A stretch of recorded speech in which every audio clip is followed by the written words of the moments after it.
자, 두 번째로는 복압을 통해서 어떤 물리적인 힘을 장착했다. 이제는 여러분의 마인드셋을 바꿀 차례입니다. 당당한 태도를 지니셔야 돼요. 네, 이게 어떤 느낌이냐면 연기라고 보시면 될 것 같아요. 그래서 마음이 안 당당한데 어떻게 당당한 태도를 가져? 하는데 이 말을 이용하면 가능합니다. 그래서 예컨대 여러분이 면접을 갔다. 그러면은 엄청 위축되잖아요. 근데 최대한 그냥 들어갈 때부터 안녕하세요 라고 복압 딱 잡고 당당하게 인사를 하는 거예요. 그러면은 그때부터 그 이후의 시간에 당당한 어떤 느낌을 갖고 임할 수 있게 됩니다.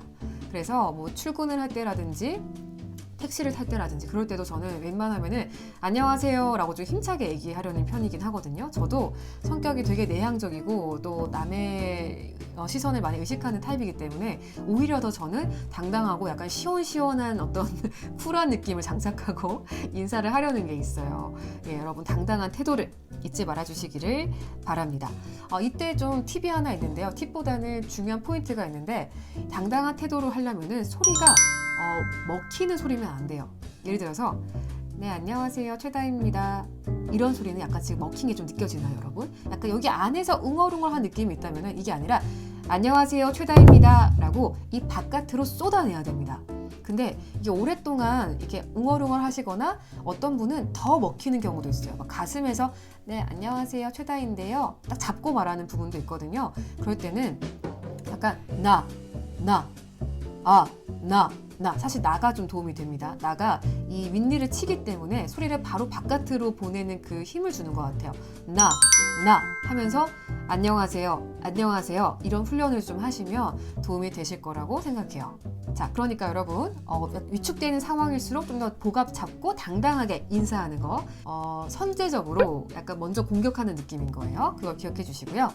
그리고 세 번째는 정확한 마무리입니다. 예, 마무리가 너무 중요한데 약간 스킬적인 면이라고 할 수 있는데 우리나라 말은 어미가 좀 있고요. 어미가 좀 길어요. 그리고 활용이 굉장히 많이 되죠. 예를 들어서 간다라는 게 있어요. 가다라는 어떤 용어인데 이게 뭐 갈 것이다부터 해서 갔니, 가려고 한다, 갈 테다 등등, 갈 것입니다 등등 굉장히 뒤에 많이 붙어요. 근데 뭐든지 마무리가 깔끔해야 되죠.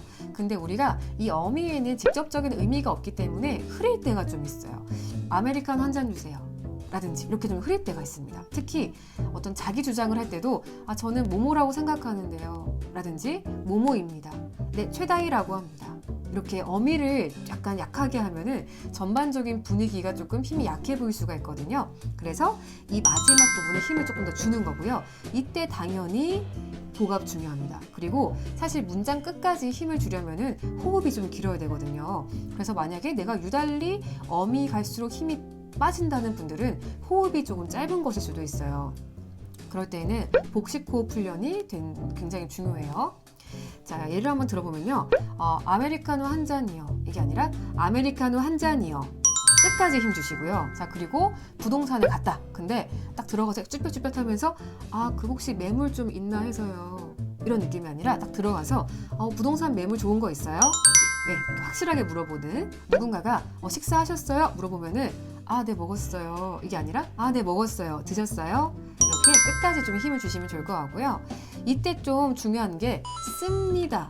발음이 좀 어려워요 사실 여러분. 특히 경상도 출신 분들은 씁니다 이렇게 될 때가 있거든요. 했습니다. 발음 기호로는 했습니다예요. 그래서 입술에 힘이 약간 좀 앙 다무는 느낌이 있어야 되고 시옷이 아니라 쌍시옷으로 정확히 소리가 나가야 되거든요. 했습니다. 네, 그랬습니다. 먹었습니다. 이런 훈련이 좀 있으면 조금 더 자신감이 생기겠죠. 그리고 참고로 그 입니다, 합니다 할 때 그 니자의 그 니은 음가도 우리가 많이 생략하곤 해요. 그래서 예를 들어서 최다입니다. 미다라고 하거나 최다희입니다. 최다희입니다. 임다라고 하거나 그럴 때가 있거든요. 그게 아니라 최다희입니다. 최다희입니다. 안녕하세요. 먹고 왔습니다. 이렇게 니다 이 끝 어미 처리를 좀 확실하게 해주시면 됩니다. 종결 어미를 확실하게 발음한다.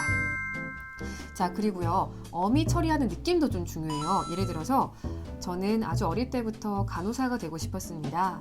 이렇게 특히 면접 같은 거 볼 때 이런 습니다체를 안 쓰다 보니까 어색해하는 분들이 많아요. 근데 했습니다. 이런 거는 사실 우리가 어릴 때 책 읽을 때 보면은 다이가 어디에 들어갔습니다. 하지만 거기서 뭐뭐 했습니다.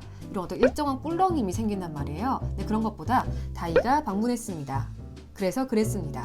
이렇게 천천히 떨어뜨리는 게 좋습니다. 습니다는 하강조로 좀 안정감 있게 마무리하는 게 좀 들었을 때 좀 자신감 있어 보이고 뭐랄까 좀 성숙한 느낌이 있을 수 있어요. 비교해보면은 아닌 거는 이런 느낌이죠. 저는 어릴 때부터 간호사가 되고 싶었습니다. 이렇게 좀 애매하게 올리는 느낌보다는 그러니까 내려갔다가 올리는 느낌 아니라 저는 어릴 때부터 간호사가 되고 싶었습니다. 그래서 그 후로 정말 열심히 노력했습니다. 이렇게 씁니다. 네, 이렇게 끝으로 하강조로 마무리하는 거 기억하시면 될 것 같아요. 자, 오늘은 자신감 있게 말하는 법을 배워봤는데 제가 사실 더 많은 어떤 연습과 훈련이 필요한 과정이지만 좀 생략을 많이 했어요. 하지만 조금 급하게 필요한 분들에게는 팁이 됐을 거라고 생각합니다. 보갑, 당당한 태도, 그리고 확실한 마무리 3가지 기억해 주시고요. 다음 영상도 알찬 시간으로 돌아올게요. 감사합니다.